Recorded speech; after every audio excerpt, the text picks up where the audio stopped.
Definite article ಬಗ್ಗೆ ಮಾತಾಡೋದಾದ್ರೆ there is only one definite article that is nothing but the.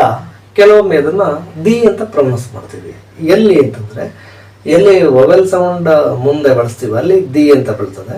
Consonant sounds ಕಡೆ ಹೇಳುವಾಗ the best ಅಂತಾರೆ, ಕೆಲವರು ದ ಬೆಸ್ಟ್ ಅಂತ ಕರೀತಾರೆ. ಅದು ಯಾವುದು ಕೂಡ ರಾಂಗ್ ಅಲ್ಲ. ಇರ್ಲಿ, ಯಾವಾಗ ಈ ದ ಆರ್ಟಿಕಲ್ ಡೆಫಿನೆಟ್ ಆರ್ಟಿಕಲ್ ಅನ್ನು ಬಳಸೋದು ಅಂತ ನೋಡ್ಲಿಕ್ಕೆ ಹೋದಾಗ ಸುಮಾರು 8 ಸಂದರ್ಭಗಳನ್ನ ತಗೊಂಡಿದ್ದೀನಿ. ಇಷ್ಟೇ ಅಲ್ಲ, ಹೆಚ್ಚು ಕಡಿಮೆ 18 to 20 ಸಿಚುವೇಶನ್ಸ್ ಇದೆ. ಬಟ್ ಎಲ್ಲವೂ ಬಳಕೆ ಆಗಲ್ಲ.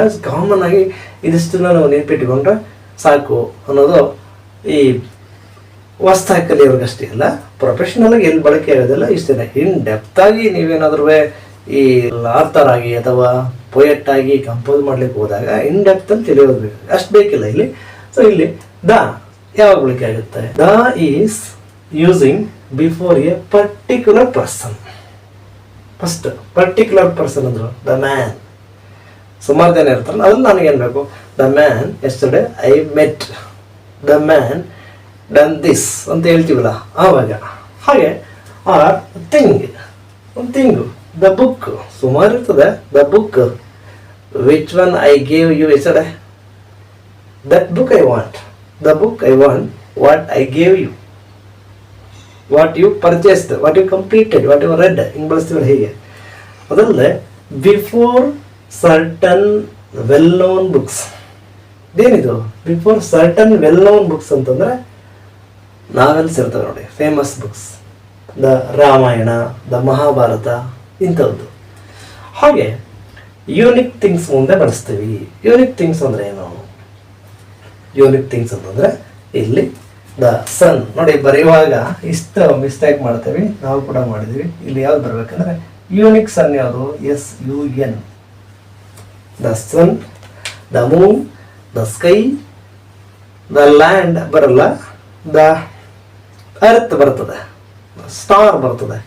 ಸೊ ಯೂನಿಕ್ ಅಂದ್ರೆ ಒಂದೇ ಒಂದು ಇರ್ತದೆ ನೋಡಿ, ಜಗತ್ತಿನಲ್ಲ, ಅದಕ್ಕೆ ರೀಪ್ಲೇಸ್ಮೆಂಟೇ ಇಲ್ಲ ಅಂಥದ್ದು. ಹಾಗೆ ನೆಕ್ಸ್ಟ್ ನೋಡೋದಾದ್ರೆ name of the newspapers. ಯಾವುದೇ ನ್ಯೂಸ್ ಪೇಪರ್ ನೋಡಿ, ಬಿಗಿನಿಂಗ್ ಅಲ್ಲಿ ಅದರ name started with definite article. The Sports Star, the Deccan Herald, the Indian Express, ಹೀಗೆ ಬರ್ತದೆ. ಅದಾದ್ಮೇಲೆ ಇನ್ನೇನು ಬಳಸ್ತೀವಿ?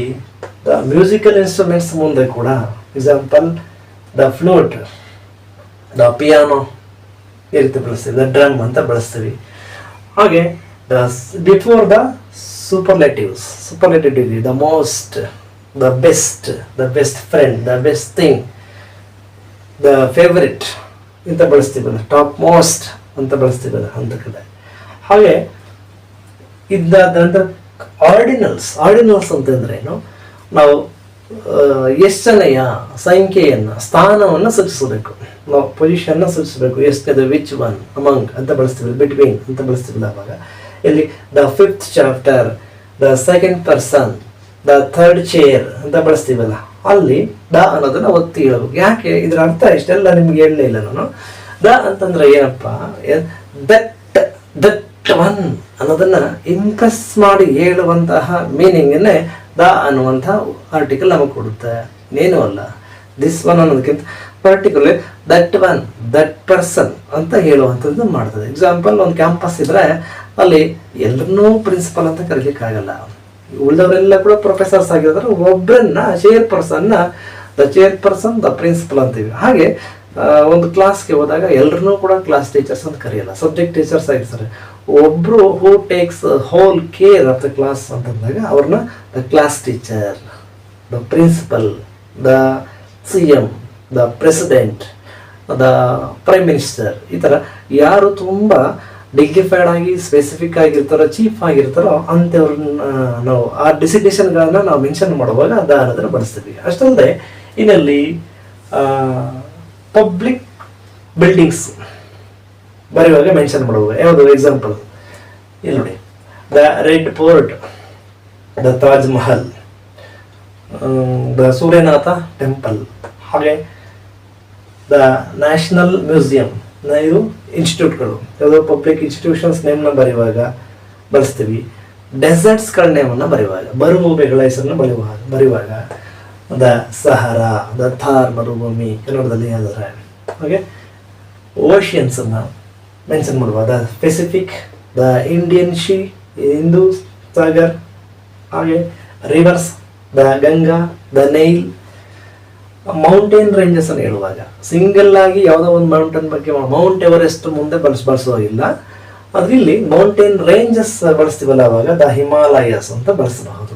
ಹಾಗೆ ದ ಇಂಡಿಯನ್ಸ್ ಯಾವಾಗ ನೇಮ್ಸ್ ಆಫ್ ಪೀಪಲ್ಸ್, ಅದು ಒಂದು ಕಂಟ್ರಿಗೆ ರಿಲೇಟೆಡ್ ಅವರು, ಪರ್ಟಿಕ್ಯುಲರ್ಲಿ ಆ ಕಂಟ್ರಿ ಅವರೇ ಅಂತ ಹೇಳುವಾಗ ಬಳಸ್ತೀವಿ ಅಲ್ಲಿ. ಅಲ್ಲದೆ and before already mentioned previously, ಯಾವುದೋ ಒಂದು ಬಗ್ಗೆ ಮಾತಾಡ್ತಿರ್ತೀವಿ. Example, the book you borrowed yesterday, I want the book you borrowed yesterday, ನಿನ್ನೆ ತಗೊಂಡು ಹೋಗಿದ್ದಲ್ಲ ಆ ಬುಕ್ ಬೇಕು ನನಗೆ. ಅಥವಾ ಇನ್ನೊಂದು ಹೇಳ್ಬೇಕು ಅಂದರೆ, there is a boy standing at the gate. First there is a boy, a boy ಅಂತೀವಲ್ಲ, ನೆಕ್ಸ್ಟ್ ಸೆಂಟೆನ್ಸ್ ಅಲ್ಲಿ ಏನಾಗುತ್ತೆ, the boy is sitting on the elephant. ನೋಡಿ, there is a boy and an elephant, there is a boy and an elephant were standing there at the gate. ಅಲ್ಲಿ ಒಂದು ಆನೆ, an elephant ಅಂತೀವಿ beginning ಅಲ್ಲಿ, a boy beginning ಅಲ್ಲಿ ಹೇಳ್ತೀವಿ.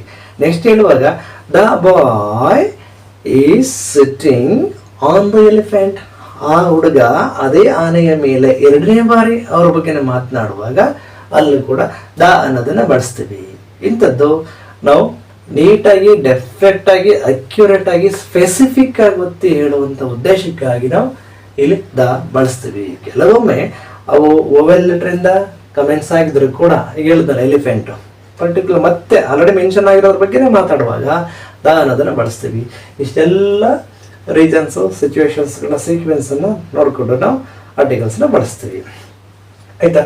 So ಈ ಏನಾದರೂ ನಿಮಗೆ ಕನ್ಫ್ಯೂಷನ್ಸ್ ಇದ್ದರೆ, ಗೊಂದಲ ಇದ್ರೆ ಅದನ್ನ ಇವಾಗ ನಾವೇನಂತ ಕರಿತೀವಿ, CTA ಅಂತ ಕರಿತೀವಿ. CTA ಅಂತ ಕಾಲ್ ಟು ಆಕ್ಷನ್. ಏನು ಕಾಲ್ ಟು ಆಕ್ಷನ್?